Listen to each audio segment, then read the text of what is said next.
71 भाग ध्रुव भाग। ध्रुव को समझ नहीं आ रहा था कि वो भेड़िया टोली के योद्धाओं से आखिर कैसे बचे, और तभी उसने अंगूठी की तरफ देखते हुए मदद की गुहार लगाई, आचार्य अब मैं क्या करूं? लेकिन आचार्य विदुर ने ध्रुव को कोई जवाब नहीं दिया। वो पहले ही उसे बता चुके थे कि वो ध्रुव की मदद नहीं करेंगे और सारी मुसीबतों से ध्रुव को खुद ही निपटना होगा। यही सब याद करते हुए ध्रुव के चेहरे पर एक मुस्कुराहट आ गई, क्योंकि वो समझ गया था कि उसे इस मुसीबत का खुद ही सामना करना होगा। वही इरशान पथरीले दरवाजे के पास खड़ा ध्रुव को इस तरह देख रहा था जैसे कोई भूखी बिल्ली चूहे को देखती है। और तभी उसने मुस्कुराते हुए ध्रुव से कहा, मैं जानता हूं कि तुम्हारी काबिलियत बहुत ज्यादा है और तुम लगातार अपनी शक्ति बढ़ाते जा रहे हो, लेकिन सच कहूं तो मुझे लगता है कि अगर मैंने तुम्हें जिंदा छोड़ दिया तो तुम बाद में लौटकर मुझसे जरूर बदला लोगे। इसलिए मैं नहीं चाहता कि बदले की कोई गुंजाइश भी बाकी रहे। शायद तुम मेरी बात समझ रहे हो। मैं तुमसे कह रहा हूं कि मुझे तुम्हें मारना ही होगा, और वो भी अभी, इसी वक्त। अब इसे आदत कहे, शौक या फिर मजबूरी, लेकिन इरशान जब छोटा था तब से उसके पिता उसे डराते आ रहे थे कि अगर कभी भी किसी को ज्यादा गुस्सा दिलाओ तो इस बात का ध्यान रखना कि वो कभी तुमसे बदला न ले पाए। और शायद इसी वजह से इस वक्त इरशान की आंखों में सामने वाले को मार डालने की आग दिखाई दे रही थी। उसी आग को ध्रुव भी देख रहा था। वो इरशान के लहजे को देखकर समझ गया था कि ये तालीम जरूर उसे अपने पिता से मिली होगी। वैसे तो ध्रुव को लोगों से मुकाबला करने की आदत थी, लेकिन ये पहली बार था जब बात जिंदगी और मौत पर आने वाली थी। फिर भी उसका खुद पर भरोसा नहीं डगमगाया और उसने बहादुरी के साथ इरशान को ललकारते हुए कहा, तुम बिल्कुल सही कह रहे हो इरशान। अगर गलती से भी मैं जिंदा बच गया तो सिर्फ तुम्हारी नहीं बल्कि तुम्हारे पूरे भेड़िए दल की खाल उधेड़ दूंगा। इसलिए कोशिश करना कि मुझे जान से मार ही दो। जान की बात आने पर भी ध्रुव के चेहरे पर एक शिकन नहीं दिख रही थी। उसकी बहादुरी देख इरशान खुद को रोक नहीं पाया और उसने ध्रुव से जवाब में कहा, मैं तुम्हारी बहादुरी की दाद देता हूँ। ऐसे वक्त पर भी तुम ये सब कह पा रहे हो, ये सचमुच काबिल तारीफ है। लेकिन ये बात कहकर तुमने अपने जिंदा बचने की उम्मीद खत्म कर दी है। अगर इस बात की जगह तुम मुझसे माफी मांग लेते तो मैं शायद तुम्हें एक दर्दनाक मौत नहीं देता। ये सुनकर ध्रुव ने कुछ नहीं कहा और सिर्फ इरशान को घूरता रहा। वो कमरे में अपनी नजरों को घुमाकर वहां से बच निकलने का रास्ता ढूंढने लगा कि तभी डॉक्टर ने उसके हाथ में चुपके से कोई चीज रखी। तभी अपने हाथ में कुछ महसूस करते हुए ध्रुव ने बिना कुछ सोचे तुरंत अपनी मुट्ठी बंद की, ताकि वो जो कुछ भी था उसे कोई भी योद्धा देख न पाए। और फिर उसने अपनी आंख के किनारे से डॉक्टर परी की तरफ देखा, जो इस वक्त उसके बगल में ही खड़ी थी। तभी डॉक्टर परी ने अपना सिर झुकाकर फुसफुसाते हुए ध्रुव से कहा, हरा पाउडर, सुला देने वाला। ध्रुव के कानों में जैसे ही ये बात पड़ी तो उसने अपना सिर हिलाया और फिर सीधे कमरे में लगे तीनों चमकीले मोतियों की तरफ देखने लगा। उसने देखा कि चमकीले मोती से वो रोशनी निकल रही थी जिससे इस वक्त वो कमरा जगमगा रहा था। और तभी उसके दिमाग में एक आइडिया आया, जिसके बाद ध्रुव ने डॉक्टर की तरफ देखते हुए कहा, चुपचाप मेरे साथ रहना। ये सुनकर परी ने बिना बहस के अपना सिर हिलाकर हामी भरी, क्योंकि वो समझ गई थी कि उसके वहां से बच निकलने की इकलौती उम्मीद ध्रुव ही था। और तभी दरवाजे पर से इरशान ने अपने योद्धाओं को आदेश देते हुए कहा, मार डालो इस लड़के को। और ध्यान रखना, डॉक्टर परी को खरोच भी नहीं आनी चाहिए, उस पर सिर्फ मेरा हक है। ये कहकर उसने जैसे ही योद्धाओं को अपना हाथ दिखाया तो लगभग सभी योद्धा चिल्लाते हुए ध्रुव की ओर तेजी से बढ़ने लगे। ध्रुव ने देखा कि अभी भी कमरे का दरवाजा इरशान की वजह से जाम था, और तभी ध्रुव ने योद्धाओं को पास आते देख अपने हाथ को उनकी तरफ कर अपनी शक्ति से उस हरे रंग के पाउडर का एक धमाका कर दिया। धमाके से पूरा पाउडर कमरे में फैल गया, और पाउडर को देखते हुए दरवाजे के पास खड़े इरशान ने अपने योद्धाओं से कहा, सब लोग जल्दी से अपनी सांसें रोक लो, और दरवाजे पर जो योद्धा मेरे साथ खड़े हैं वो यहाँ से हिलेंगे भी नहीं। मुझे ये दरवाज़ा ऐसे ही जाम चाहिए, चाहे कुछ हो जाए। इरशान की बात सुनकर जो योद्धा पाउडर फूटने से घबरा रहे थे वो भी उसकी बात मानकर सांस रोकते हुए अपने हथियार निकालने लगे। फिर पलक झपकते ही वो लोग ध्रुव की तरफ एक बार फिर तेजी से बढ़े। लेकिन तभी ध्रुव ने डॉक्टर परी को एक हाथ से पकड़ते हुए पीछे की तरफ खींचा और फिर अपने हाथ को चमकीले मोती की तरफ कर उसे वैक्यूम हैंड से अपनी ओर खींच लिया। ध्रुव के ऐसा करने पर वो चमकीला मोती दीवार से उखड़कर तेजी से ध्रुव की तरफ आने लगा। फिर जैसे ही वो ध्रुव के हाथ में आया तो ध्रुव ने तुरंत उसे अपनी अंगूठी के अंदर डाल दिया। कमरे से चमकीला मोती कम होते ही अचानक कमरे की रोशनी भी काफी कम हो गई। फिर ध्रुव ने बिना वक्त जाया किए अपना हाथ बाकी बचे चमकीले मोतियों की ओर किया और फिर उन्हें भी अपनी तरफ खींचकर अपनी स्टोरेज अंगूठी के अंदर डाल दिया। जैसे ही आखिरी चमकीला मोती ध्रुव की अंगूठी में गया तो कमरे में पूरी तरह से अंधेरा छा गया। उसी अंधेरे के बीच ध्रुव ने परी का हाथ पकड़ते हुए सीधा दरवाजे की तरफ भागना शुरू किया। इत्तेफाक से ध्रुव का सावधानी बरतना काम आ गया, क्योंकि अंधेरे में भी उसे वापस जाने का रास्ता अच्छे से याद था। और तभी थोड़ा हड़बड़ाते हुए अरशान ने योद्धाओं को समझाया, घबराओ मत और सभी अपनी छोटी मशालें निकाल लो। जो योद्धा मेरे साथ दरवाजे पर खड़े हैं वो बिल्कुल मत हिलना, और न ही बाकी योद्धाओं में से कोई यहाँ चलकर आएगा। और अगर तुम्हारे अलावा कोई भी तुम्हें कमरे में चलता या भागता दिखे तो बिना कुछ सोचे उसे मार डालो। ध्रुव ने मन ही मन सोचा कि अंधेरा होने के बावजूद अरशान ने काफी समझदारी से हालात को संभाला था। और तभी अरशान की बात सुनते हुए भेड़िया टोली के योद्धाओं ने छोटी मशालें निकाल ली जो वो अपने साथ लेकर आए थे।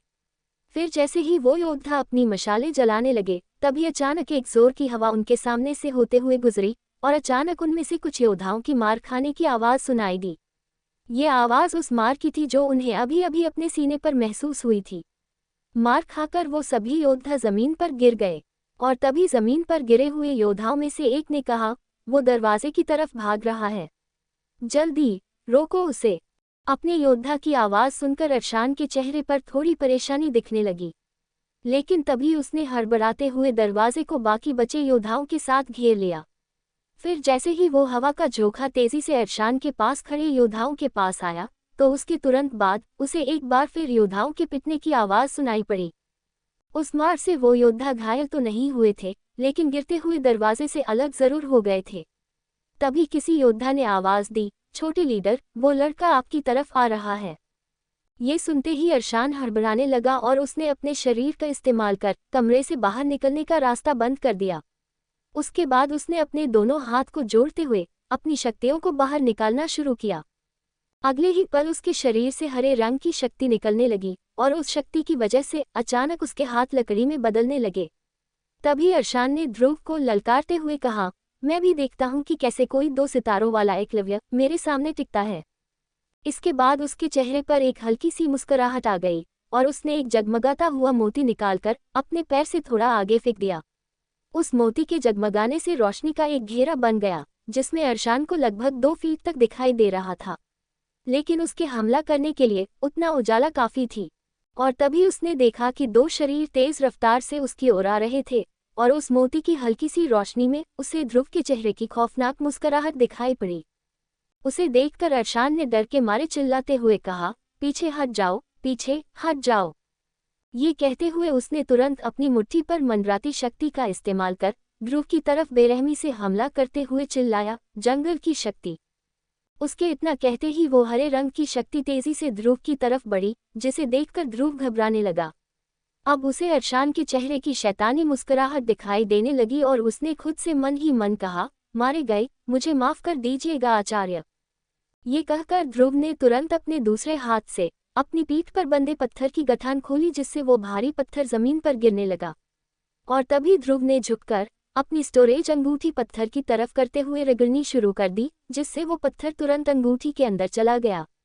और ध्रुव के सही वक्त पर झुकने की वजह से वो अरशान के हमले से भी बच गया, जो सीधे जाकर कमरे में मौजूद पूर्वज के कंकाल पर लग गई, जिससे वो कंकाल फूटकर छोटे छोटे टुकड़ों में बट गया। वही अंगूठी में वो भारी पत्थर जाते ही ध्रुव की रफ्तार जैसे दोगुनी हो गई और पलक झपकते ही उसके शरीर में पत्थर की वजह से बंधी हुई शक्ति अचानक से रोम रोम में लहर की तरह उठने लगी। ये पहली बार था जब ध्रुव इतने वक्त बाद अपनी पूरी शक्ति को महसूस कर पा रहा था। और इसी के साथ उसने जैसे ही अपने हाथ को मुट्ठी में बदला तो उसने देखा कि उसके हाथ की नसें अब मोटी दिखने लगी थी। और इतनी शक्ति के इकट्ठा होने की वजह से ध्रुव ने मुस्कुराते हुए अरशान को देखा। और फिर जैसे ही ध्रुव उस पर हमला करने वाला था, उसकी शक्तियां जंगली अंदाज में पूरे कमरे में फैलने लगी और शक्तियों का एक बवंडर सा उठने लगा। लेकिन इसके बावजूद ध्रुव ने चिल्लाते हुए कहा, ऑक्टेन ब्लास्ट। उसके ये कहते ही उसकी धड़कन अचानक से तेज हो गई और उसे महसूस हुआ कि उसके कपड़े अचानक कसने लगे थे। उसका हाथ भी अचानक से किसी लोहे की तरह मजबूत और भारी लगने लगा था। फिर ध्रुव ने अपना हाथ पीछे लाकर इकट्ठा हुई शक्ति को जोर से अरशान की तरफ चिल्लाते हुए छोड़ा। उसकी चीख से ये साफ समझ आ रहा था कि वो अपनी शक्तियों को पूरी तरह से संभाल नहीं पा रहा था। और तभी दूसरी ओर से अरशान ने भी अपनी शक्तियों से ध्रुव पर हमला किया। फिर दोनों शक्तियां जैसे ही तेजी से एक दूसरे से टकराए तो कमरे में एक जोर का धमाका हुआ, जिसकी रोशनी में एक पल के लिए सही लेकिन वहां मौजूद हर कोई एक दूसरे को देख पाया था। धमाके के बाद एक बार फिर कमरे में अंधेरा हो गया था, लेकिन उस धमाके की आवाज़ उस कमरे में अभी तक गूंज रही थी। लेकिन इस धमाके से अरशान का चेहरा अचानक बदल गया था। उसे अब समझ आ गया कि ध्रुव ने अपनी ताकत के बारे में पहले सभी से झूठ बोला था और असलियत में उसकी शक्तियां अरशान की शक्तियों के बराबर ही थी। अरशान ने ये बिल्कुल नहीं सोचा था कि पलक झपकते ही ध्रुव की शक्तियां इतनी ज्यादा बढ़ जाएंगी। और तभी उस कमरे में एक घबराहट भरी आवाज गूंजी, मैंने उसे रोक कर रखा है, जल्दी उस पर हमला करो, कैसे भी करके उसे मारो। ये आवाज अरशान की थी और इस घबराहट की वजह ध्रुव की शक्तियां थी जो अरशान ने बहुत करीब से देख ली थी और इसलिए वो थोड़ा डर भी गया था।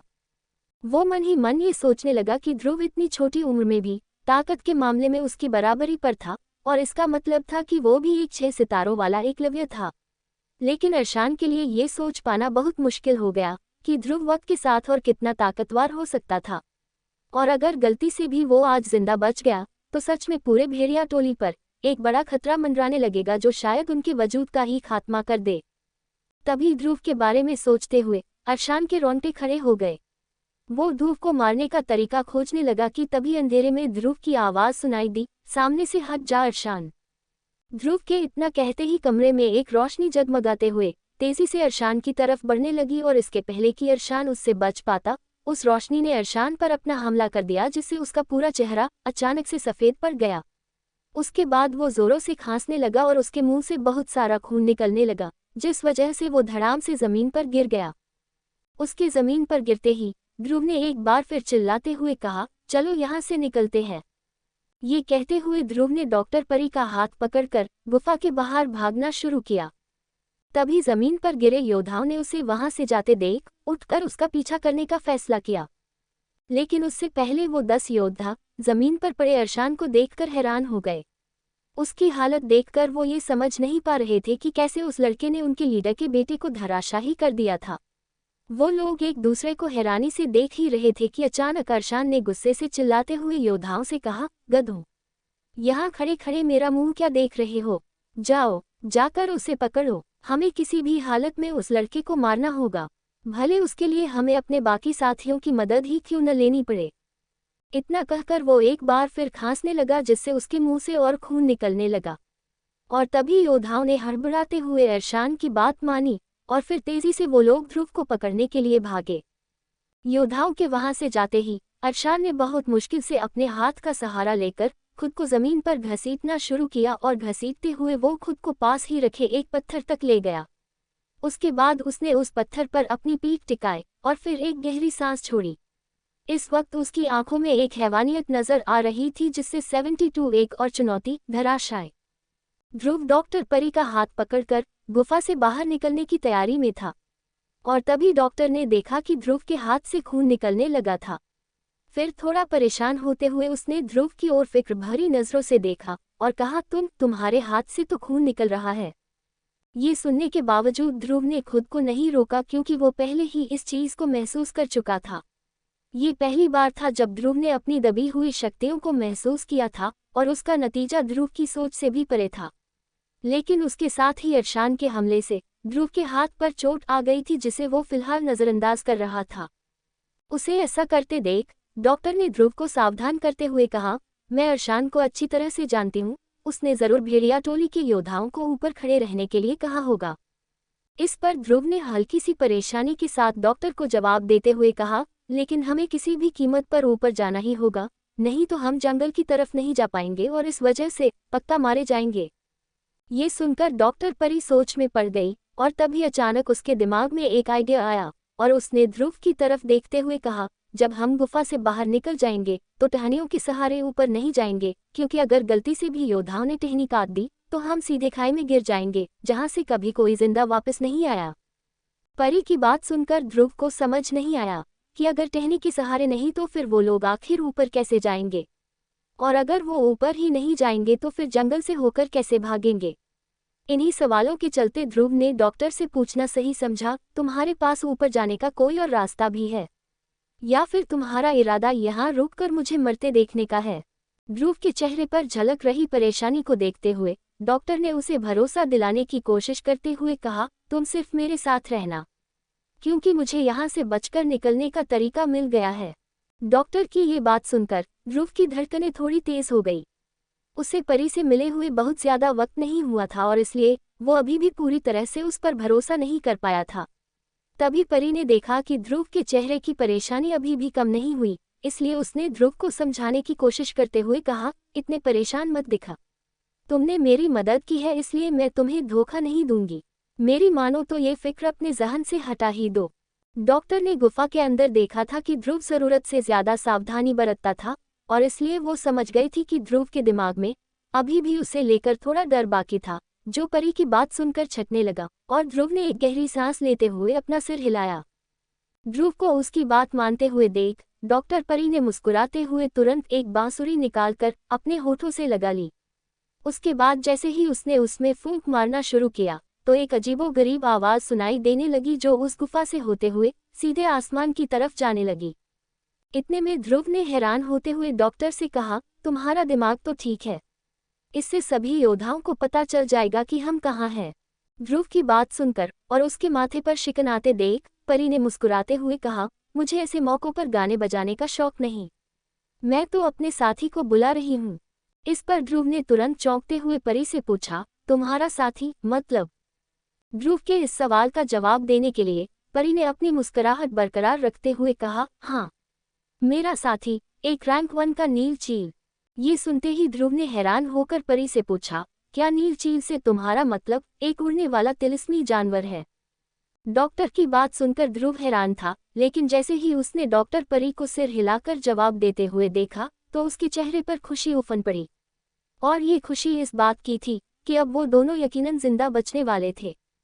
तभी डॉक्टर ने थोड़ा पछताते हुए ध्रुव से कहा, काश अरशान थोड़ी देर बाद आ जाता तो हम तीसरा डिब्बा भी खोलकर देख लेते। तीसरे डिब्बे के बारे में सोचकर परी को थोड़ा बुरा लगने लगा था, जिसे देखकर ध्रुव ने उसे समझाते हुए कहा, मेरी मानो तो उस तीसरे डिब्बे के बारे में भूल ही जाओ, क्योंकि ज्यादा लालच कभी अच्छा नहीं होता, और अगर किस्मत ने वो डिब्बा हमारे लिए ही रखा होगा तो आज नहीं तो कभी और ही सही, लेकिन हम उसे जरूर हासिल करके रहेंगे।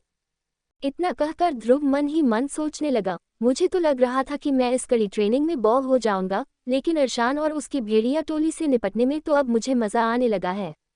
ठीक है भेड़ियों, जब तक मैं इस इलाके में हूँ तब तक मैं तुम्हारे साथ खेलता रहूंगा। इतना कहते ही ध्रुव ने महसूस किया कि वो और डॉक्टर परी भागते भागते गुफा से बाहर आ चुके थे और अब उन्हें चांद की रोशनी में आसमान में जगमगाते तारे दिखने लगे थे।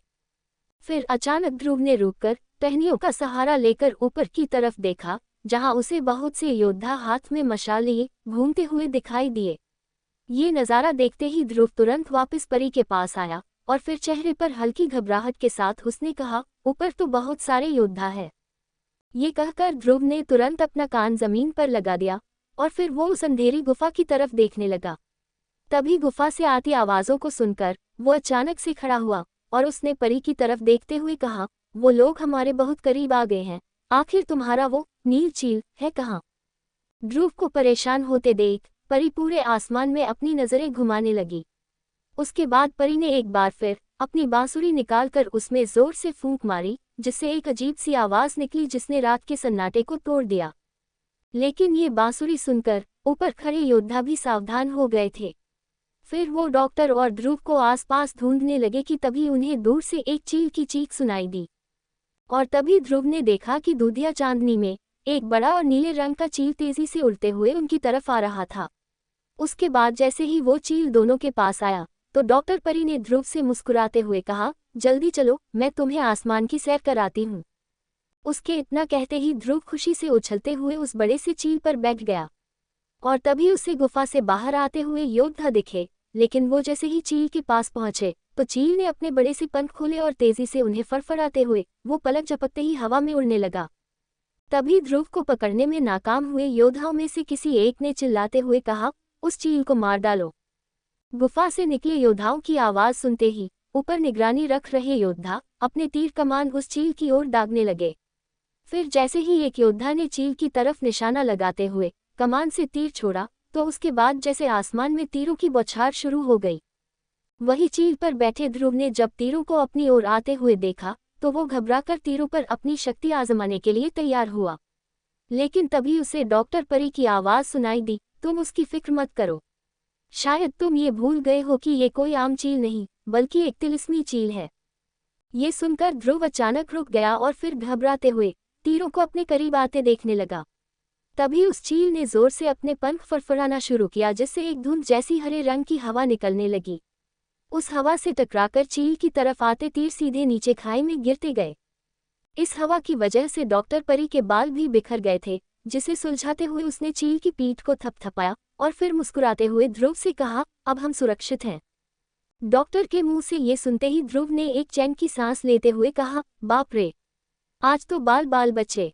इतना कहकर उसने जैसे ही मुस्कुराते हुए नीचे देखा तो खाई को देखकर अचानक उसका सिर चकराने लगा और उसने तुरंत अपनी नजरें ऊपर कर ली। सच तो ये था कि ध्रुव कभी इतनी ऊंचाई पर नहीं उड़ा था और इसलिए नीचे देखने पर उसके रोंगटे खड़े हो गए।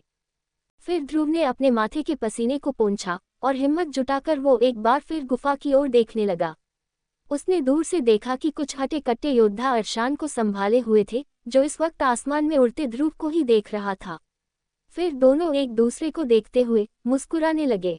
इसके बाद ध्रुव ने गुफा से नजरें हटाते हुए डॉक्टर परी की तरफ देखकर उससे सवाल किया, अब कहाँ जाने का इरादा है? इस सवाल पर परी, जो इस वक्त अपने बाल बनाने में लगी हुई थी, उसने पलटकर ध्रुव के सवाल का जवाब देते हुए कहा, मैं वापस कैंप लौटने का सोच रही हूँ क्योंकि वहाँ दवा इकट्ठा करने वाले बाकी लोग भी मौजूद हैं। परी के जवाब से ध्रुव थोड़ा हैरान हो गया। आखिर वापस कैंप जाना किसी बड़े खतरे से खाली नहीं था और इसलिए उसने परी को समझाइश देते हुए कहा, तुम कैंप में वापस लौटने के बारे में सोच रही हो? कहीं पागल तो नहीं हो गई हो तुम? या फिर तुम शायद भूल गई हो कि जो अरशान कुछ देर पहले मुझे जान से मारना चाहता था और तुम्हारे साथ जबरदस्ती करने तक के लिए तैयार था, वो भी गुफा से लौटकर सीधे कैंप ही जाएगा। उसकी इस फिक्र को देख परी ने हंसते हुए ध्रुव को जवाब दिया, एक बार मैं अपने लोगों के पास पहुंच जाऊं फिर वो मेरा कुछ नहीं बिगाड़ सकता। इसके अलावा वापस अबाबा पहुंचने पर तो वो मुझसे और दूरी बनाकर रखे तो ही अच्छा है, क्योंकि नीलगुलाब दवा बाजार भेड़िया टोली से कम ताकतवर नहीं है और उसके बाकी टोलियों के लीडर्स पर भी बहुत से एहसान है। उसकी हंसी की वजह ये थी कि सब जानते थे कि अबाबा शहर में डॉक्टर परी सभी योद्धाओं की पसंदीदा हुआ करती थी और इसलिए अरशान चाहकर भी उसका कुछ नहीं बिगाड़ पाएगा, नहीं तो शहर के सभी योद्धा उसका जीना हराम कर देते। परी की बात सुनकर ध्रुव ने अपना सिर हिलाया क्योंकि वो जानता था कि डॉक्टर परी योद्धाओं के बीच कितनी जानी मानी थी और इसलिए ध्रुव ने परी की चिंता करना छोड़ दिया क्योंकि उसे बाकी योद्धाओं पर पूरा भरोसा था कि वो परी को कुछ नहीं होने देते। उसके बाद उसने परी को देखते हुए कहा, अगर ऐसा है तो फिर ठीक है, तुम्हारे दिल में जो आए वो करो। उसकी इस बात पर परी ने मुस्कुराते हुए उससे सवाल किया, और तुम? मेरा मतलब है अब तुम क्या करोगे? डॉक्टर का सवाल सुनते ही ध्रुव पहले तो हंसने लगा और फिर उसने हंसते परी को जवाब दिया, मैं तो वापस नहीं लौट पाऊंगा क्योंकि मैं अबाबा की मशहूर डॉक्टर परी नहीं हूँ और इसलिए अगर अरशान ने मुझे मारने की कोशिश की तो भी कोई योद्धा आगे आकर मुझे बचाने की कोशिश तक नहीं करेगा। और वैसे भी आज जितनी ताकत मैंने अरशान को दिखाई है उसे देखने के बाद तो वो जरूर मुझे जान से मारना चाहेगा, इसलिए मैं अबाबा तो नहीं लौट पाऊंगा। ध्रुव का जवाब सुनकर परी ने हिचकिचाते हुए उससे एक और सवाल किया, तो इसका मतलब तुम अपने घर वापस चले जाओगे? परी की बात सुनते ही ध्रुव ने तुरंत उसे समझाते हुए कहा, वापस घर चला जाऊंगा, इसका मतलब दुम दबाकर भाग जाऊंगा। डॉक्टर साहिबा, मैं समझदार हूँ, डरपोक नहीं। अगले कुछ वक्त तक मैं मुख्य इलाके में रहकर ही ट्रेनिंग करूंगा, जिसके बाद मैं भेड़िया टोली के लीडर से मिलकर उनसे अपना हिसाब चुकता करूंगा। परी ने ध्रुव की बात सुनी थी जिसके बाद वो अचानक शांत हो गई। फिर उसने कुछ सोचते हुए ध्रुव से धीमी आवाज में कहा, भेड़िया टोली के लीडर 1-2 सितारों वाले दक्ष हैं, तो अगर तुम उनसे अपना हिसाब चुकता करने के बारे में सोच रहे हो तो तुम्हें थोड़ा संभल कर रहना होगा। ध्रुव ने देखा कि ये कहते हुए परी के चेहरे पर हल्की सी परेशानी थी, लेकिन उसकी चेतावनी को नजरअंदाज करते हुए ध्रुव ने हंसते हुए कहा, रिलैक्स, ऐसा नहीं है कि मैंने पहले कभी किसी दक्ष रैंक वाले से मुकाबला नहीं किया है। ये कहते हुए उसे याद आया था कि किस तरह से उसने महादक्ष रैंक के अब्राल आमिश के पूरे दल को कुछ वक्त पहले कुचल के रख दिया था। उसकी आंखों में खुद के लिए एक भरोसा था जिसे देखकर परी ने अपना सिर हिलाया लेकिन कुछ कहा नहीं। उसके बाद परी ने अपनी नज़र पहाड़ों की तरफ कर चील को वहां जाने का इशारा किया। फिर जैसे ही वो चील पहाड़ की तरफ उड़ने लगा तो अचानक ध्रुव की अंगूठी में से विदुर की आवाज आई, क्या बात है लड़के, तुम तो बहादुर के साथ साथ ताकतवर भी निकले। जिंदगी मौत के बीच भी तुमने समझदारी से काम लिया और देखो तुम अब खुले आसमान में उड़ रहे हो। ये सचमुच लाजवाब है ध्रुव। विदुर जब ये बात कह रहे थे तब ध्रुव की आंखें बंद थीं, लेकिन विदुर की आवाज सुनते ही उसने अपनी आंखें खोली और मुस्कुराते हुए विदुर से मन ही मन कहा, आचार्य आप हो यहाँ। मुझे तो लगा आप अंगूठी से निकलकर कहीं गायब हो गए। इस बात का जवाब देते हुए विदुर ने भी मुस्कुराते हुए ध्रुव से कहा, मैं अंगूठी में बैठे बैठे आराम कर रहा था। मैंने तुम्हारी बात सुनी जरूर थी, लेकिन जब तक तुम खुद इस तरह के खतरे से अकेले निपटना नहीं सीख लेते तब तक तुम अपनी असली काबिलियत को पहचान नहीं पाओगे। वैसे ध्रुव, तुम्हारा पहला जिंदगी मौत का तजुर्बा कैसा रहा? इस पर ध्रुव ने अपनी नाक रगड़कर मुस्कुराते हुए कहा, इतना बुरा भी नहीं था। ध्रुव के इतना कहने पर विदुर ने तुरंत उसे टोकते हुए उससे सवाल किया, अच्छा मुझे एक बात बताओ, क्या तुम सच में बदला लेना चाहते हो? उसकी आवाज में छुपी शातिरता को महसूस कर ध्रुव ने मुस्कुराते हुए जवाब दिया, आप तो मुझे जानते ही हैं आचार्य, मैं कभी कोई वार खाली नहीं जाने देता। वो अरशान मुझे मारना चाहता है ना, तो फिर मैं क्यों उसे इतनी आसानी से जाने दूं? आचार्य समझ गए कि ध्रुव भेड़िया दल से मुकाबला करने का मन बना चुका था, लेकिन फिर भी उन्होंने ध्रुव को परखने के लिए उसे डराते हुए कहा, लेकिन डॉक्टर की बात में भी दम है। अरशान के पिता 2 सितारों वाले दक्ष हैं, और इसका मतलब?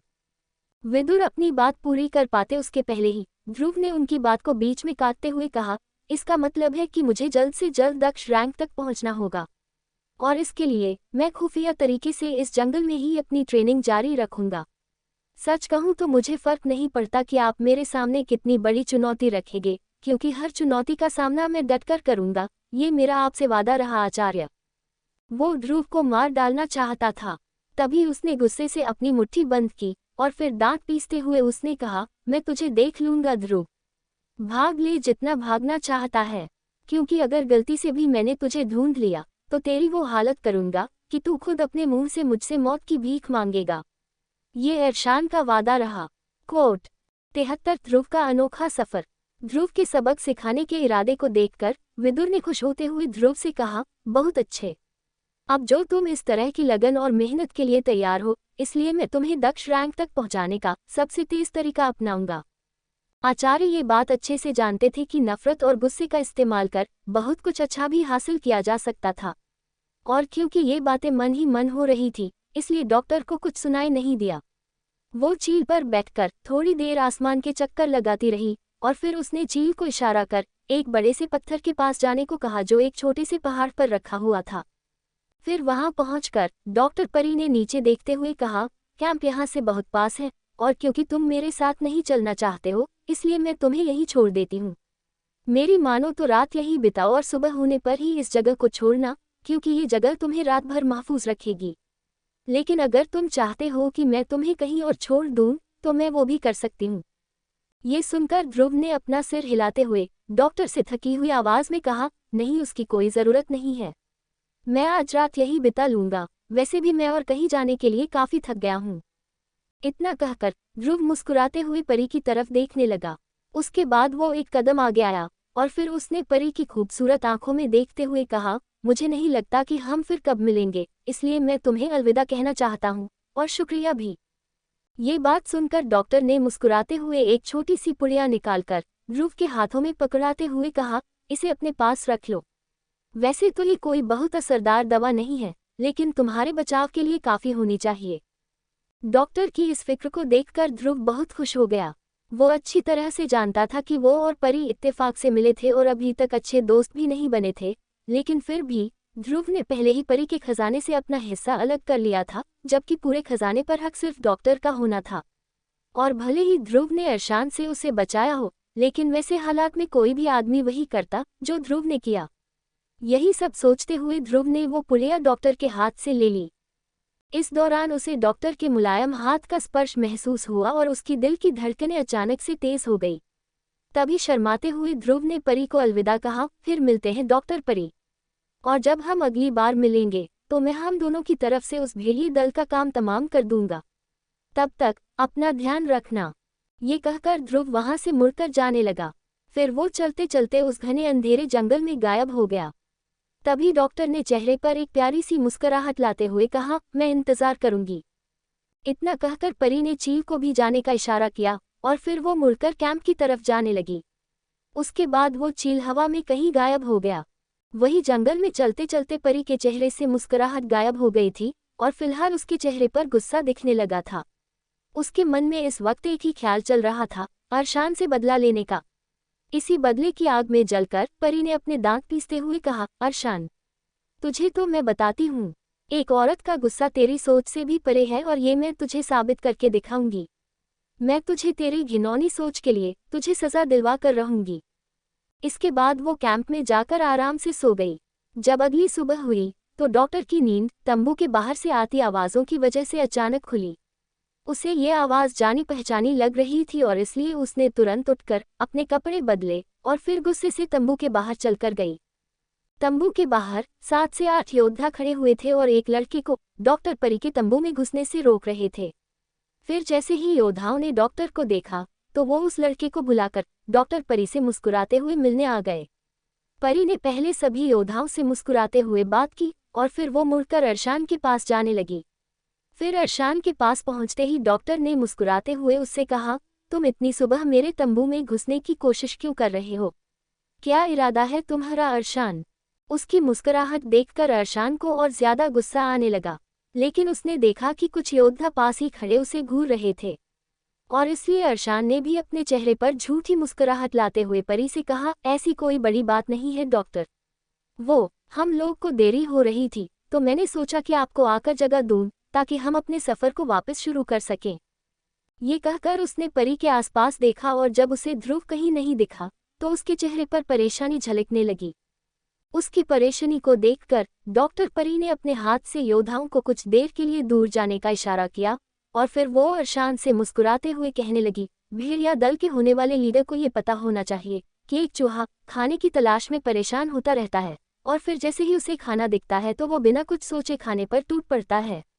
लेकिन वो ये सोचता ही नहीं कि शायद ये खाना एक झांसा भी हो सकता है जिसे एक बिल्ली ने बिछाया हो। तुम्हारी नज़र में इस कहानी में सबसे समझदार कौन है, वो चूहा या फिर वो बिल्ली? इस पर अरशान ने मुस्कुराते हुए परी को जवाब दिया, अगर वो चूहा किसी खास जगह का हुआ तो हो सकता है कि वो बिल्ली से बहुत ज्यादा शातिर हो। और क्या हम बात को गोल गोल न घुमाते हुए सीधे मुद्दे पर आ सकते हैं? मैं जानता हूँ कि तुम इसलिए वापस आई हो क्योंकि तुम्हें पता है कि मैं तुम्हें कुछ नहीं करूँगा, और वैसे भी मेरे निशाने पर तुम बिल्कुल नहीं हो, इसलिए चुपचाप उस लड़के ध्रुव को मुझे पकड़ा दो और मैं वादा करता हूँ कि तुम्हें बिल्कुल परेशान नहीं करूँगा। उसकी बात सुनते ही परी ने खुशी से हाथ फैलाते हुए कहा, लेकिन वो लड़का ध्रुव तो चला गया। परी की ये बात सुनकर अरशान ने हैरान होते हुए कहा, क्या चला गया? तभी परी ने उसकी इस हैरानी का मजाक उड़ाते हुए आगे कहा, तो क्या वो तुम्हें बता कर जाता? और वैसे भी तुम्हें क्या लगा था कि वो इतना बेवकूफ़ है कि यहाँ वापस आएगा? और अगर तुम्हें ऐसा लगा भी था तो फिर बेवकूफ़ वो लड़का नहीं कोई और हुआ। उद्धरण चिन्ह। परी इतनी बहादुरी से ये बात इसलिए कह पा रही थी क्योंकि वो जानती थी कि अरशान योद्धाओं के सामने उसे कुछ नहीं कर सकता था। ये योद्धा यहाँ उसके बचाव के लिए ही आए थे और वो जब परी के लिए खतरनाक तिलिस्मी जानवरों तक से लड़ सकते थे तो फिर अरशान किस खेत की मूली था? इस बात पर अफसोस मनाते हुए अरशान ने गुस्से में परी को कोसते हुए कहा, देखना तुम एक दिन बहुत बुरी मौत मरोगी। और रही बात तुम्हारे उस ध्रुव की, तो वो खुद ब खुद मुख्य इलाके में मारा जाएगा। परी ने उसकी बात को मुस्कुराते हुए नज़रअंदाज किया और तभी दवा इकट्ठा करने वाले लोगों में से एक परी के पास आया और फिर उसने झुककर परी से कहा, डॉक्टर परी, हम लोगों ने काफ़ी दवा इकट्ठा कर ली है, क्या हम अब आगे बढ़ सकते हैं? इस बात का जवाब देते हुए परी ने कहा, बिल्कुल, हम लोग इस सफ़र में आगे बढ़ते हैं। ये कहकर उसने एक शैतानी मुस्कुराहट के साथ हर्षान को देखा और फिर बाकी योद्धाओं की तरफ चिल्लाते हुए कहा, सभी योद्धा ध्यान से सुने। भेड़िया दल के योद्धाओं को कुछ जरूरी काम याद आ गया है, इसलिए मैं आप सभी से गुजारिश करती हूँ कि आप लोग मेरी रक्षा के लिए मेरे साथ साथ चलें। क्या आप लोग मेरे लिए इतना कर सकते हैं? परी की आवाज में ये सवाल किसी चाशनी की तरह लग रहा था, जिसे देखते ही आसपास मौजूद योद्धा सब छोड़ छाड़कर तुरंत मक्खियों की तरह भिनभिनाते हुए परी के पास आए। सभी योद्धाओं का उत्साह देखकर अर्शान ने गुस्से भरी नजरों से डॉक्टर परी को देखा, क्योंकि वो ये जानता था कि ये परी का खुद को बचाने का तरीका था। और तभी योद्धाओं के इकट्ठा हो जाने पर डॉक्टर परी ने मुस्कुराते हुए अर्शान से कहा, वैसे मैं तुम्हें एक बात बताना तो भूल ही गई जो ध्रुव ने मुझे तुमसे कहने को कहा था। ये सुनते ही अर्शान ने तुरंत मुस्कुराते हुए परी से कहा, मैं जानता हूं कि उसने मुझसे अपनी जान की भीख मांगी होगी, लेकिन परी, उस लड़के ने मुझे घायल किया था, इसलिए मैं उसे तभी माफ करूंगा जब वो मुझे गुफा से मिली हर चीज सही सलामत लौटा देगा। उसके अहंकार को देखते हुए डॉक्टर परी खुद को जोर से हंसने से नहीं रोक पाई। फिर उसने अपनी हंसी पर काबू पाते हुए अर्शान से कहा, ये किस गलतफहमी में जी रहे हो तुम अर्शान? ध्रुव ने मुझसे ये सब नहीं कहा, बल्कि उसने तो तुम्हारे लिए चेतावनी भेजी है कि वो तुमसे मिलने जल्द वापस आएगा। ये सुनते ही अर्शान का चेहरा अकड़ने लगा और उसकी आंखें गुस्से से बड़ी हो गई। उन आंखों में ध्रुव को मारने की आग जलने लगी थी और उसने उसी गुस्से के साथ अपना सर हिलाते हुए कहा, अच्छा है, अगर वो तिलिस्मी जानवरों के हमले से जिंदा बच भी गया तो मैं उसका स्वागत अपने हाथों से करूंगा। इतना कहकर वो तुरंत पलटकर अपने बाकी बचे योद्धाओं के साथ वहां से जाने लगा। उसे जाते हुए देख परी समझ गई थी कि स्वागत से उसका मतलब मुकाबला था, लेकिन परी ने ध्रुव की ताकत की एक झलक देखी थी और उससे वो इतना तो कह सकती थी कि ये मुकाबला अर्शान के लिए इतना आसान नहीं होने वाला था। फिर मुस्कुराते हुए परी पलटकर जाने लगी कि तभी उसे दूर पेड़ों के बीच किसी की परछाई दिखी। वो परछाई ध्रुव की थी, जो इस वक्त अर्शान को जाते हुए देख रहा था। तभी उसने गुस्से से अपनी मुट्ठी बंद करते हुए कहा, इंतजार कर मेरा अर्शान, मैं जल्द ही तुझसे मिलने आऊंगा। मुझे अच्छी तरह से याद है कल रात मैंने तेरा क्या हश्र किया था, लेकिन अगली बार मैं तुझे चलने के लायक भी नहीं छोड़ूंगा। फिर सुबह की ताज़ी और ठंडी हवा को महसूस करते हुए ध्रुव मुड़कर घने जंगल में जाने लगा। उसकी पीठ पर इस वक्त वो काला पत्थर लटका हुआ था, जो उसने गुफा में निकालकर अपनी अंगूठी में डाल लिया था। चलते चलते ध्रुव सोचने लगा कि अभी तो उसका कठिन सफर शुरू ही हुआ था और अब ये देखना बाकी था कि आगे आगे और क्या होता है। वही दूर से उस परछाई को जाते देख परी भी मुस्कुराते हुए वहां से चली गई। योजक चिन्ह। फिर देखते ही देखते 2 दिन गुजर गए और ध्रुव इन 2 दिनों में लगभग 10 तिलिस्मी जानवरों से लड़ चुका था, जिसमें से 2 जानवरों से वो मुकाबला जीत भी गया था। लेकिन बाकियों में वो अपनी जान बचाकर भागता रहा जब तक जानवर परेशान होकर उसका पीछा नहीं छोड़ दिया करते। लेकिन इतनी बार भागने के बावजूद ध्रुव को समझ आ गया था कि जिंदगी मौत की लड़ाई क्या होती है और इससे उसकी सोच पर भी काफी असर पड़ रहा था। इन 2 दिनों में ध्रुव ने कोई अच्छी ट्रेनिंग की जगह ढूंढने की बहुत कोशिश की, लेकिन बदकिस्मती से उसे ऐसी कोई जगह नहीं मिली, क्योंकि हर बार आचार्य विदुर उस जगह में कोई न कोई नुक्स निकाल ही देते। इसलिए वो बिना रुके जंगल में चलता गया और तिलिस्मी जानवरों से बचते बचाते निकलता रहा। तभी अचानक उसे झाड़ियों में से आवाज सुनाई देने लगी और वो एक झटके में सावधान हुआ। उसके बाद उसने अपने आसपास देखते हुए घास में छिपना सही समझा। फिर पास ही जमीन पर पड़े सूखे पत्तों से उसने खुद को ढक लिया। पूरी तरह से छुपे ध्रुव ने जैसे ही पत्तों के बीच से झाड़ियों की तरफ देखा तो उसकी आंखें डर के मारे बड़ी हो गई। उसने तुरंत अपनी सांस को काबू किया, क्योंकि उसे अपने सामने एक जानवर दिखा था, एक तिलिस्मी जानवर जो इस वक्त उसकी तरफ ही देख रहा था। ये तिलिस्मी जानवर एक लाल रंग का भेड़िया था जो आम भेड़ियों से बहुत ज्यादा बड़ा था। वो बड़ा सा लाल भेड़िया एक रैंक 1 का अग्नि भेड़िया था और उसकी ताकत इंसानों के 6 सितारों वाले एकलव्य बराबर थी। ध्रुव उसे घबराते हुए देख रहा था, क्योंकि इससे पहले उसे जब भी कोई लाल भेड़िया दिखाई देता तो ध्रुव चुपचाप दूसरा रास्ता अपना लिया करता। और इसकी एक बड़ी वजह ये भी थी कि वो अपनी पीठ पर भारी पत्थर टांगा हुआ था, जिसके साथ भेड़िए से लड़ना बहुत मुश्किल हो जाता। फिलहाल ध्रुव घास पर लेटे लेटे ये सोच रहा था कि इस बार शायद वो फंस चुका था, क्योंकि भेड़िया ध्रुव के बहुत करीब आ गया था और इस वक्त गुर्राते हुए उसे ही देख रहा था। तभी ध्रुव ने अचानक से खुद को हवा में उछाला, जिससे उस पर बिछी पत्तियां हवा में उड़ने लगी। और फिर जैसे ही भेड़िए ने ये देखते हुए ध्रुव की ओर छलांग मारी तो हवा से जमीन पर आते हुए ध्रुव ने कसकर अपनी मुट्ठी बंद कर ली। इसके तुरंत बाद ध्रुव के शरीर से बहुत सारी शक्ति निकलकर उसके हाथों के आसपास मंडराने लगी और फिर उसने शक्ति का इस्तेमाल कर उस भेड़िया को जोर से मुक्का जड़ते हुए चिल्लाया, ऑक्टेन ब्लास्ट। ध्रुव के इस हमले से शक्तियां तेजी से भेड़िए को एक झटके में 10 मीटर दूर ले गईं और वो सीधे जाकर एक पेड़ के तने से टकरा गया। ध्रुव समझ गया कि उसने उस भेड़िया को हरा दिया था और इसलिए उसने एक गहरी सांस ली जो वो काफी देर से नहीं ले पाया था। फिर उसने अपने अकड़े हुए हाथ पैर खोले और गर्दन चटकाते हुए उसने तुरंत अपने पास से एक खंजर बाहर निकाल लिया। ये खंजर ध्रुव ने अपनी सुरक्षा के लिए रखा था, जिसका इस्तेमाल वो फिलहाल भेड़िए का सिर काटने के लिए करने वाला था। वैसे तो ध्रुव मरे हुए जानवर का सिर धड़ से अलग नहीं करना चाहता था, लेकिन तिलिस्मी पत्थर ढूंढने का एक यही तरीका बाकी था। फिर ध्रुव ने उस भेड़िए से माफी मांगते हुए उसके सिर को अपने खंजर से काट दिया और तभी ध्रुव को भेड़िए के सिर में छुपा एक तिलिस्मी पत्थर दिखा। उसे देखते ही ध्रुव ने हैरानी में कहा, तिलिस्मी पत्थर? आचार्य, आप बिल्कुल ठीक कह रहे थे, ये पत्थर सच में कितना खूबसूरत है।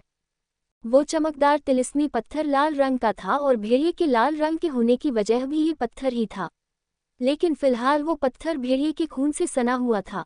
इसके बावजूद ध्रुव ने इसकी परवाह किए बिना उस पत्थर को हाथ में लेकर उसमें छपे खून को अपने कपड़े से साफ किया और फिर भेड़िए की लाश को पेड़ के किनारे घसीटते हुए वो पास ही कलकल करते पानी की तरफ जाने लगा। फिर पेड़ों के सामने से गुजरते हुए ध्रुव जल्दी जल्दी उस पानी की आवाज की तरफ जाने लगा और फिर जैसे ही वो उसके करीब पहुंचने वाला था तो उसे झरने की आवाज साफ सुनाई देने लगी। वो आवाज सुनकर उसकी आंखें खुशी से बड़ी हो गई और वो भागते हुए उस झरने के पास गया। फिर जैसे ही ध्रुव आखिरी पेड़ से आगे आया तो उसे अपने सामने कुदरत का वो नज़ारा दिखा जिसे देखकर वो खुशी से लगभग पागल हो गया। 74 ट्रेनिंग की नई जगह। ध्रुव भागते हुए जैसे ही झरने के पास पहुंचा तो उस झरने को देखकर ध्रुव का मुंह खुला का खुला रह गया। ऐसा इसलिए क्योंकि पानी का वैसा झरना उसने अपनी जिंदगी में नहीं देखा था और ये सिर्फ एक मामूली पानी का झरना नहीं था, बल्कि झरने के पानी में तो चांदी मिली हुई थी जो एक ऊंचे पहाड़ से लगातार पानी के साथ बह रही थी। उस ऊंचे पहाड़ से गिरता हुआ पानी एक बड़े से पत्थर पर टकराते हुए इधर उधर बौछार मार रहा था। तभी ध्रुव ने देखा कि उस झरने के दोनों तरफ ऊंचे पहाड़ थे जिस पर लगातार पानी पड़ने की वजह से उनमें बहुत से बड़े छेद हो गए थे। ये छेद इतने बड़े थे कि कुछ ने तो गुफाओं का रूप तक ले लिया था। झरने के उस पार पहाड़ पर बनी गुफा को देखते हुए ध्रुव खुशी से पागल होने लगा। वो उछल उछल कर सबको बताना चाह रहा था कि आखिर उसे ट्रेनिंग के लिए सबसे अच्छी जगह मिल ही गई थी। वो समझ गया कि गुफा को चट्टानों से ढककर वो खुद को तिलिस्मी जानवरों के हमले से आसानी से बचा पाएगा और इसलिए अब वो अपना पूरा ध्यान अपनी ट्रेनिंग में लगा सकता था। इसी खुशी में हवा में उछलते हुए ध्रुव ने चिल्लाया, वूहू! आखिर मुझे ट्रेनिंग की जगह मिल ही गई। ये कहकर ध्रुव ने थोड़ा आगे आकर ठंडे पानी की बौछारों को अपने चेहरे पर महसूस किया जिससे उसकी मुस्कुराहट रोके नहीं रुक रही थी। फिर जैसे ध्रुव को कुछ याद आया और उसने तुरंत अपनी स्टोरेज अंगूठी रगड़ते हुए उसमें से 2 कागज के टुकड़े बाहर निकाले। ये कागज उसे पूर्वजों की गुफा से मिले थे और क्योंकि पिछले कुछ वक्त से ध्रुव खतरे से घिरा हुआ था इसलिए उसे ये कागज पहले देखने का वक्त ही नहीं मिला। लेकिन अब जो उसे एक जन्नत जैसी शांत जगह मिल गई थी तो उसने बिना वक्त ज़ाया किए कागज को पढ़ना शुरू किया। कागज को पढ़ने के बाद ध्रुव झरने के उस पार जाने का रास्ता ढूंढने लगा। फिर जब उसे झरना पार करने का रास्ता दिखा तो वो उस पर अपना हर कदम फूंक फूंक कर रख रहा था ताकि कोई तिलिस्मी जानवर उस पर अचानक से हमला न कर दे। चलते चलते अपने चारों ओर मौजूद खूबसूरती को निहारते हुए ध्रुव आखिरकार झरने के उस पार पहुंच ही गया। वहां पहुंचकर ध्रुव ने देखा कि वहां सिर्फ एक नहीं बल्कि ऐसी बहुत सी गुफाएं थी जिसमें वो खुद को ट्रेन कर सकता था और इसलिए ध्रुव आराम से ट्रेनिंग के लिए गुफा चुनने में लग गया। तभी ध्रुव को एक ऐसी गुफा दिखी जो बाकियों से थोड़ी ऊपर लगभग 5 से 6 मीटर के फासले पर थी। फिर ध्रुव ध्यान से पत्थरों पर पैर रखते हुए उस गुफा की तरफ जाने लगा। वो बहुत धीरे कदम रख रहा था क्योंकि एक गलती उसे उस गहरे झरने में ले जाती जहां से जिंदा वापस आने की उम्मीद फिलहाल बहुत कम दिखाई दे रही थी। फिर जैसे ही वो गुफा के बिल्कुल नजदीक पहुंचा तो उसने एक गहरी सांस लेकर किसी बंदर की तरह गुफा के लिए छलांग लगाई और वो काफी आसानी से गुफा के मुख्य द्वार तक पहुंच गया। उसके बाद ध्रुव जैसे ही गुफा के अंदर गया तो उसे एक ठंडी हवा का झोंका अपने चेहरे पर महसूस हुआ। फिर उसने देखा कि वो गुफा, जो बाहर से थोड़ी छोटी दिख रही थी, वो अंदर से काफी बड़ी थी। ये देखकर ध्रुव मुस्कुराने लगा क्योंकि इतनी बड़ी जगह में सिर्फ अकेले वो रहने वाला था। इसी खुशी में ध्रुव ने नजरें घुमाते हुए गुफा की जमीन की ओर देखा कि कहीं वहां कोई तिलिस्मी जानवर पहले से तो नहीं रह रहा था। फिर जब उसे पूरी गुफा में किसी जानवर के निशान नहीं दिखे तो उसने एक राहत की सांस ली और फिर वो गुफा की सफाई करने में लग गया। ध्रुव ने उस गुफा की अच्छी तरह से सफाई की और फिर अपनी स्टोरेज अंगूठी में से वहां रहने का सामान निकालकर उसने अपने सोने के लिए एक नरम सा गद्दा बिछाया। ऐसा करने के बाद ध्रुव ने एक बड़ी सी चट्टान को लुढ़काते हुए गुफा के मुख्य द्वार को बंद कर दिया ताकि उसके अलावा और कोई यहाँ आ जा न सके। फिर उसने चट्टान को थोड़ा सा खिसका कर अपने आने जाने के लिए जगह बनाई और फिर वो अपने हाथों से धूल झाड़ने लगा। ध्रुव ये बात अच्छी तरह से जानता था कि वो इस गुफा में काफी वक्त बिताने वाला था और इसलिए वो अपनी सुरक्षा का खास ध्यान रख रहा था।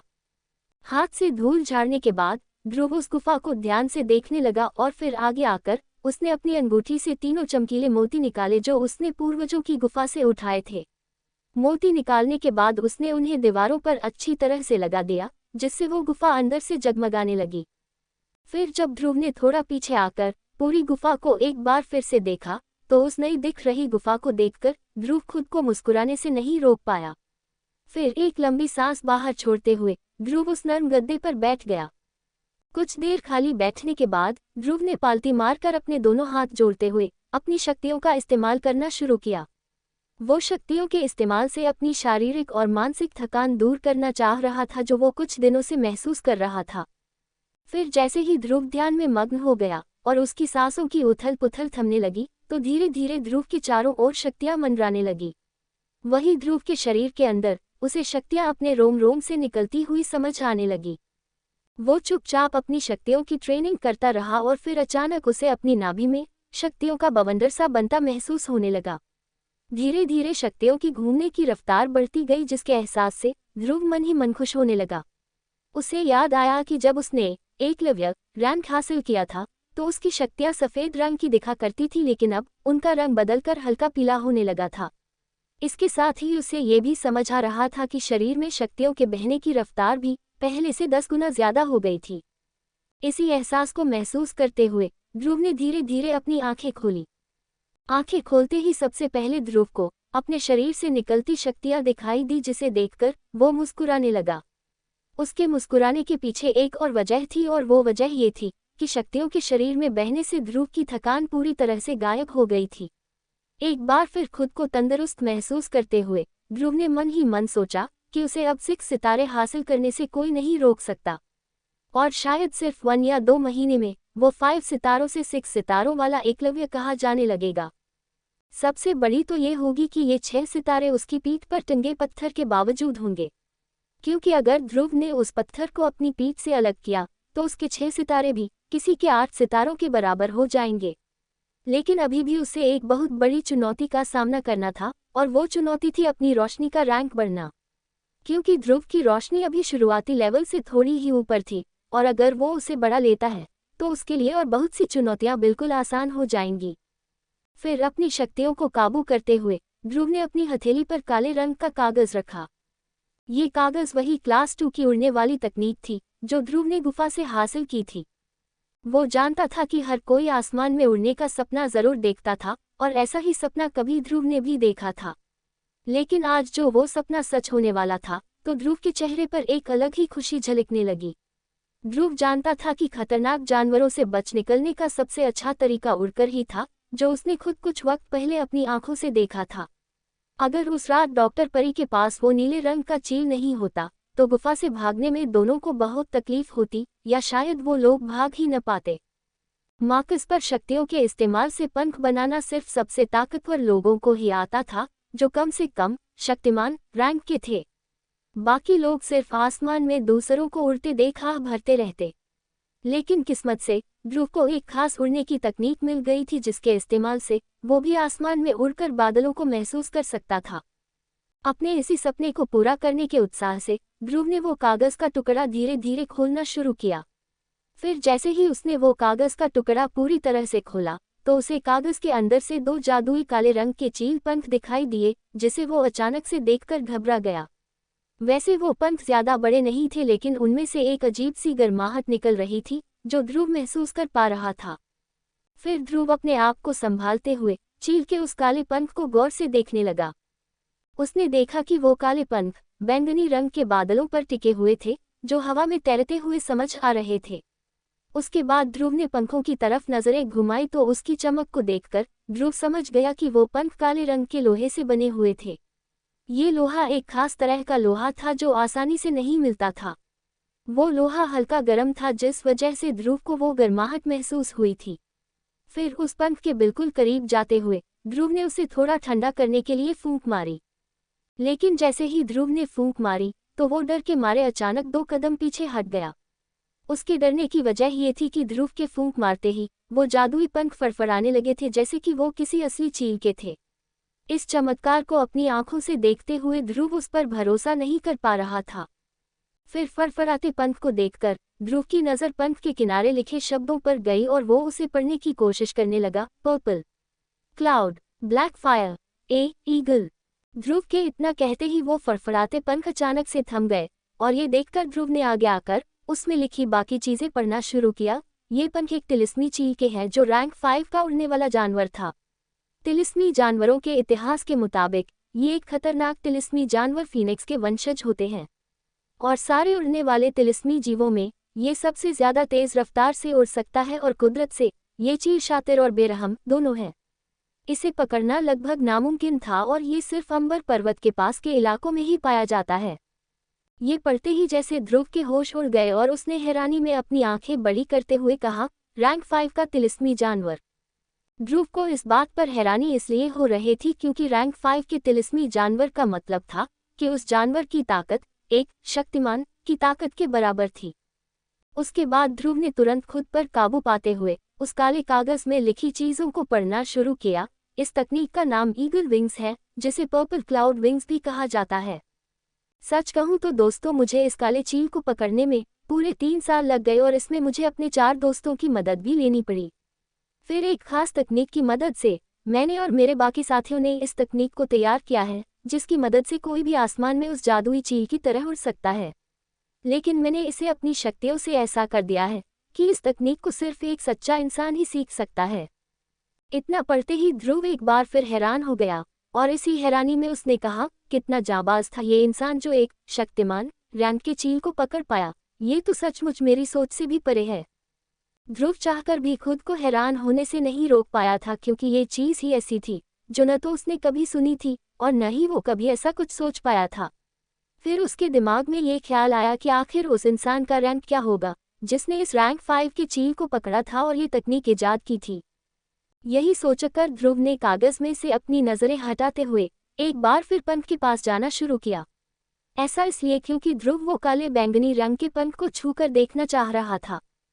फिर ध्रुव ने उस पंख को छूकर उस पर धीरे धीरे अपना हाथ फेरना शुरू किया। जैसे जैसे उसे उस पंख का स्पर्श समझ आने लगा तो उसने तुरंत चौंकते हुए अपना हाथ वापस लेते हुए कहा, ये पंख तो उस चील के असली पंख है। लेकिन फिर ये पंख अपने आप कैसे फड़फड़ाने लगे थे। ये सोचते हुए ध्रुव ने धीरे से एक बार फिर पंख को अपने हाथ से सहलाना शुरू किया कि तभी वो पंख जरा सा फड़फड़ाया। ये देखते ही ध्रुव ने एक बार फिर झटके से अपना हाथ वापस लेते हुए कहा, इसका मतलब इन पंखों में अभी भी जान बाकी है। पंख के अचानक फड़फड़ाने से ध्रुव को हैरानी तो हुई ही थी, लेकिन अंदर ही अंदर उसका दिल तेज धड़कने लगा था जैसे कि उसे अंदाजा लग गया था कि पंखों के अंदर कोई जान छिपी हुई है। तभी अंगूठी में से अचानक विदुर की आवाज आई, ध्रुव, तुम बिल्कुल ठीक कह रहे हो। पंख के अंदर एक जान छिपी हुई है, लेकिन इस वक्त वो बेहोश पड़ी हुई है। विदुर की बात सुनकर ध्रुव ने सवाल किया, बेहोश पड़ी हुई है मतलब? इस पर विदुर ने ध्रुव को जवाब देते हुए कहा, मुझे लगता है ऐसा उस खास तकनीक की वजह से है जो इस तकनीक को इजाद करने वाले ने इस्तेमाल की थी। अरे हाँ, इसका मतलब है कि उसने चील को मारा ही नहीं बल्कि शक्ति से उसके पंख और आत्मा निकालकर उन्हें एक कर दिया है। और जाहिर सी बात है कि ऐसा कुछ करने के लिए बहुत ही खास तकनीक की ज़रूरत होती है, तभी ये उड़ने वाली तकनीक काम करती है। इसलिए तुम्हें उड़ने वाली ज़्यादा तकनीकें नहीं मिलेंगी क्योंकि इसे बनाने के लिए वैसी खास तकनीक का ज्ञान होना भी ज़रूरी है। ये सुनकर ध्रुव थोड़ा परेशान दिखने लगा। फिर उसने इसी परेशानी में विदुर से हिचकिचाते हुए सवाल किया, अगर ऐसा है तो आचार्य, क्या ऐसी तकनीक सीखना सही रहेगा? मेरा मतलब है कि कहीं इसके इस्तेमाल से कुछ गड़बड़ तो नहीं हो जाएगी। इस पर विदुर ने हंसते हुए ध्रुव के सवाल का जवाब दिया, हा हा हा। मेसोडोरिया का शिरोमणि आत्माओं से डरता है क्या? वैसे तुम्हें डरने की कोई जरूरत नहीं है। जिस आत्मा की हम बात कर रहे हैं वो उसी तिलिस्मी चील की है जिसे बिना मारे उसके पंख निकाले गए थे। लेकिन इतने साल तक बेहोश रहने की वजह से उसके दिमाग में सिर्फ उड़ना बचा होगा, बाकी सब उसके दिमाग से मिट चुका होगा। इसलिए तुम्हें बदले की फिक्र नहीं करनी चाहिए। लेकिन एक बात का हमेशा ध्यान रखना ध्रुव, जब भी तुम इस तकनीक का इस्तेमाल करो तो थोड़ा ध्यान रखना, क्योंकि ये कोई मामूली तकनीक नहीं बल्कि एक बहुत ही ताकतवर तकनीक है। ऐसी तकनीक जिसे काबू करना किसी के लिए बिल्कुल आसान नहीं होगा। 75 सुलगते कमल की रोशनी। जैसे ही ध्रुव ने विदुर की बात सुनी तो उसने एक राहत की सांस ली, क्योंकि ध्रुव सचमुच बहुत घबरा गया था कि कहीं तकनीक के इस्तेमाल पर वो आत्मा उस पर हावी न हो जाए। उसका ये डर इसलिए भी था क्योंकि वो चील रैंक 5 का चील था और इसका मतलब था कि उसकी शक्तियां बहुत ज्यादा ताकतवर थी। ये सोचकर ध्रुव ने एक बार फिर पंख की तरफ देखा और उसके बाद वो उस काले कागज में तकनीक इस्तेमाल करने के बारे में पढ़ने लगा। एक बार पढ़कर भी समझ न आने पर ध्रुव ने उसे 2-3 बार और पढ़ा। फिर आखिरी बार में उसने कागज में लिखे शब्दों को अच्छी तरह से समझते हुए कहा, तो ये काला कागज ये कह रहा है कि इस तकनीक का इस्तेमाल करते वक्त पंख में छिपी तिलिस्मी चील की आत्मा तकनीक इस्तेमाल करने वाले पर हमला करेगी। और अगर वो ये हमला झेलने में कामयाब होता है तो उसे इस तकनीक का इस्तेमाल करते रहना चाहिए। लेकिन अगर वो इंसान चील का हमला नहीं झेल पाया तो उसे इस तकनीक को भुला देना होगा। ये पढ़कर ध्रुव ने विदुर से कहा, आचार्य, आपकी बातों से तो मुझे लगा था कि इस तकनीक में कोई खतरा नहीं है, लेकिन इस कागज को पढ़कर तो मुझे इसमें खतरा ही खतरा समझ आ रहा है। ये बात कहकर ध्रुव थोड़ा घबराने लगा। उसे समझ नहीं आया कि उसे इस तकनीक को अपनाना चाहिए या नहीं। वो इस बारे में सोच ही रहा था कि विदुर ने उसकी बात का जवाब देते हुए कहा, मैंने जो कहा था वो तुम्हारे इसी डर को निकालने के लिए कहा था। और रही बात खतरे की, तो एक बात समझ लो ध्रुव, इस दुनिया में कुछ भी हासिल करने की एक कीमत चुकानी पड़ती है।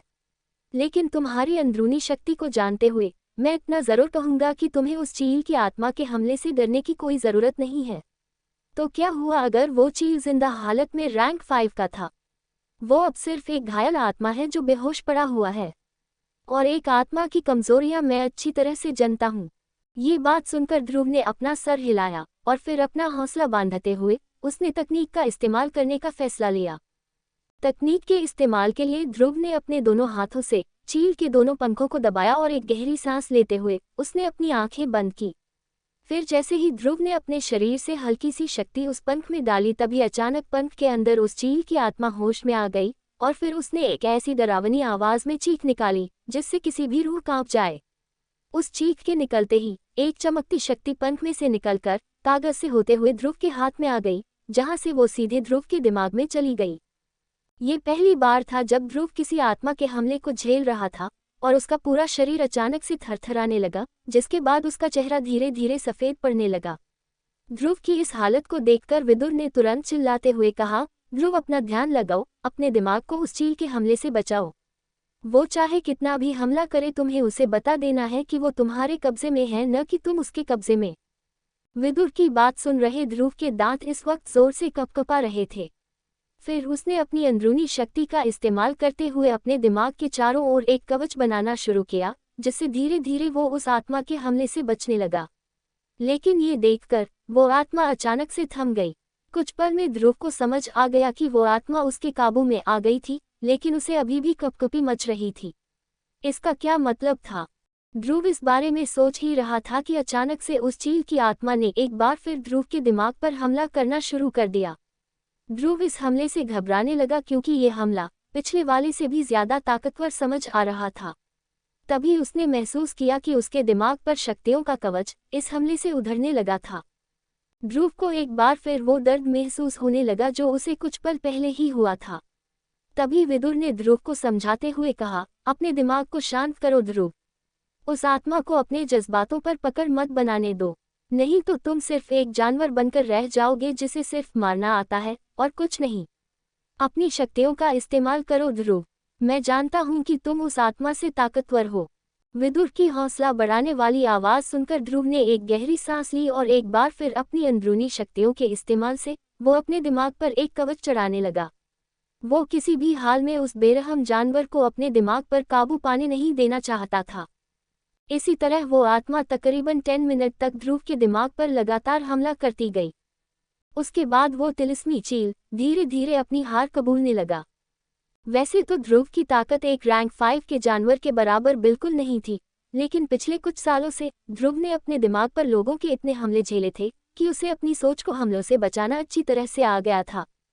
लेकिन जैसे ही वो खतरनाक आत्मा ध्रुव के शरीर से बाहर आने लगी तो ध्रुव का शरीर और ज्यादा कँपकँपाने लगा। और फिर जैसे ही वो आत्मा शरीर से बाहर हुई तो ध्रुव का शरीर एक झटके में जमीन पर गिर गया। तभी उसके चेहरे का रंग वापस पहले जैसा होने लगा और उसकी थकान चेहरे पर दिखने लगी। ध्रुव ने आज एक चीज और सीख ली थी कि आत्माओं के 10 मिनट के हमले भी घंटों के शारीरिक मुकाबलों से ज्यादा थका दिया करते थे। तभी ध्रुव ने हाँफते हुए अपने माथे पर से पसीना पोंछा और फिर उसने विदुर से सवाल किया, आचार्य, क्या मैं उसके हमले को नाकाम करने में कामयाब हुआ? ये सुनते ही विदुर ने खुश होते हुए ध्रुव को जवाब दिया, हाँ ध्रुव, तुमने कर दिखाया। अब तुम इस तकनीक का इस्तेमाल करने के लायक हो गए हो। विदुर की बात सुनकर ध्रुव बहुत ज्यादा खुश हुआ। अब तक वो बिल्कुल ठीक हो चुका था और उसने तुरंत खड़े होकर एक बार फिर थोड़ा घबराते हुए उस काले पंख पर अपना हाथ रखा।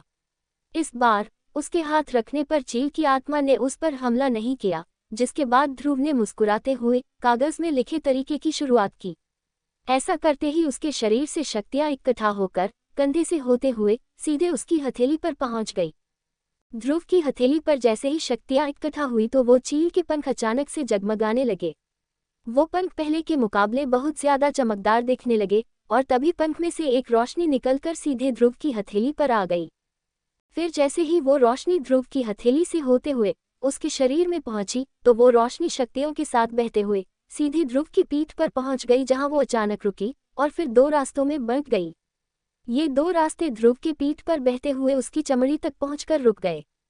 वही शरीर के बाहर ध्रुव ने देखा था कि अचानक से उसके सामने रखे पंख गायब हो गए थे और वो उन्हें अपने आसपास ढूंढने लगा।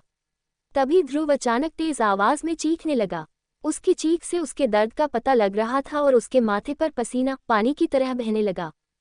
फिर उसने कड़कड़ाते दांतों को रोकने की कोशिश की और दर्द सहने के लिए अपनी दोनों मुट्ठियां बंद कर ली। लेकिन अचानक से ध्रुव की सांसें बहुत तेज हो गई और उसने दर्द में कराहते हुए कहा, आखिर ये मुझे हो क्या रहा है?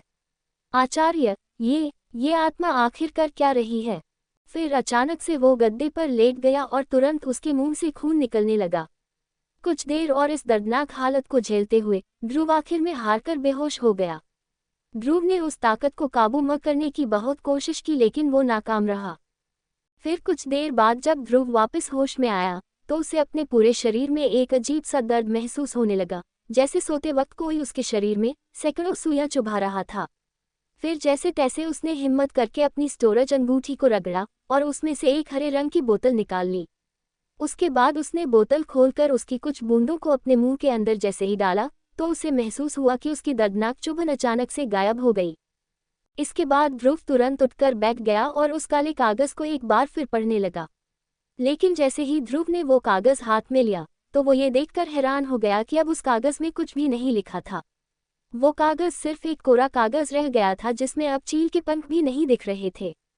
हैरान होकर ध्रुव कुछ देर तो उस कागज को देखता रहा और फिर सोच में पड़ गया कि आखिर उसमें लिखी चीजें अचानक से गायब कैसे हो गई। फिर जैसे ही उसे अपनी पीठ पर थोड़ी जलन महसूस हुई तो उसने तुरंत अपनी अंगूठी से एक आईना निकालकर अपनी पीठ को देखना शुरू किया और तभी उसे दिखा कि अब उसकी पीठ पर काले चील के पंखों का एक टैटू बन गया था, जिसकी उसे अब तक कोई खबर नहीं थी। तभी ध्रुव ने खुद में बड़बड़ाते हुए कहा, क्या ये उस तिलिस्मी चील के पंख हैं? वो इस वक्त महसूस कर पा रहा था कि उसके शरीर की शक्तियां पीछे की ओर बहते हुए टैटू का रूप ले चुकी थी। फिर जैसे ही ध्रुव ने उन पंखों का इस्तेमाल करने के लिए अपनी शक्तियों को पंख पर भेजना शुरू किया तो वो टैटू अचानक से जगमगाने लगा और उसका रंग बदलकर काले से पर्पल होने लगा। साथ ही चील के पंख बढ़ते बढ़ते अब आधे फुट के हो गए। ये देखकर ध्रुव पंखों को ही देखता रहा और फिर उसने अपने पंख हिलाने की कोशिश की।